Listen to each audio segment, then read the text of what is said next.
Dr. Samuel Johnson went to a country dance one night in the coastal town of Armidale in Scotland one fall evening in 1773.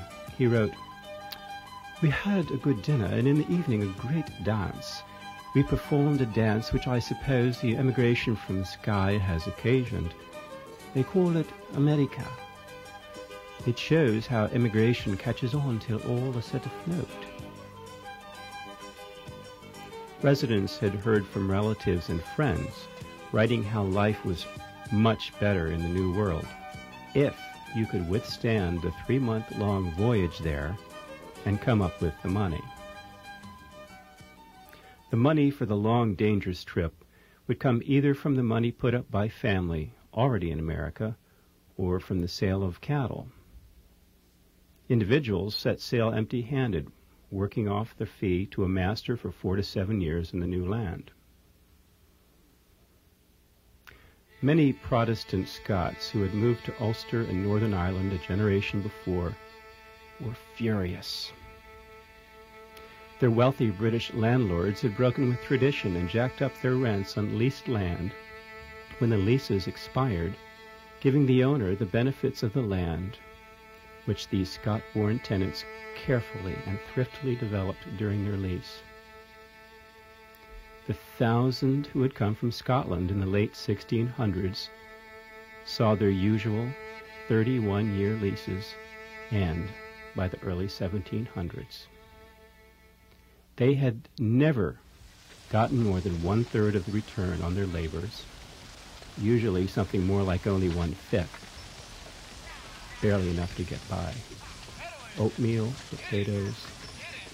So, owning virgin land in America seemed to be the answer. Adding further insult to injury, their Presbyterian ministers couldn't perform marriages, and the children by one of their married couples were called bastards by the powers that be. Samuel Johnson wrote in his diary also, Mrs. McKinnon told me that last year when the ship set sail from Portree for America, the people on shore were almost distracted when they saw the relationships go off. They lay down on the ground and trembled and tore the grass with their teeth. This year, there was not a tear shed. The people on shore seemed to think that they would soon follow. Nearly 250,000 people, half of all Presbyterians in Ireland, would jump continents between 1717 and 1776. By the time of Dr. Johnson's chat with Mrs. McKinnon, there was almost a frenzy of flight which made the British Parliament seriously consider a law against it.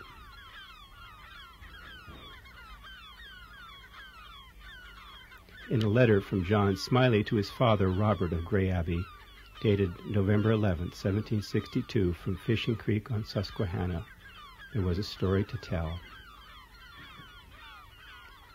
On Monday, being the 24th of May last, we sailed for America.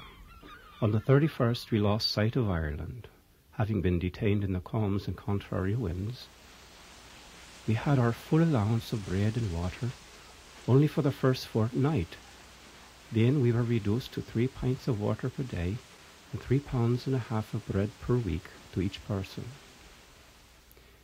We had a southwest wind which drove us so far north that our weather became extremely cold, with much rain and gales of wind. On the 6th, we had a storm which continued 9 hours and obliged us to lie under the bare poles, and on the 12th we spied a mountain of ice of prodigious size. On the 16th we spied a sail, which was alongside before either saw the other. We gave her chase and fired 6 guns at her, but the fog soon hid her from us. In this manner did the captain behave, giving chase to all ships he saw. August the 1st. Our weather became extremely warm, and the crew very weak. The 10th day, our allowance of bread came to 2.5 pounds per week to each passenger. The next week we had only 1.5 pounds. In the next 12 days we lived upon 2 biscuits and a half, for that time and half a naggin of barley each, which we ate raw, for want of water to boil it in. We had beef, but make no use of it for thirst, for we were now a week that we had but half a pint of water per day for each person. Hunger and thirst had now reduced our crew to the last extremity. Nothing was now to be heard aboard our ship but the cries of distressed children and their distressed mothers, unable to relieve them. Our ship now was truly a real spectacle of horror. Never a day passed without 1 or 2 of our crew put overboard. Many killed themselves by drinking salted water and their own urine as a common drink. Yet, in the midst of all our miseries, our captain shewed not the least remorse or pity. We were now out of hopes of ever seeing land. August 29.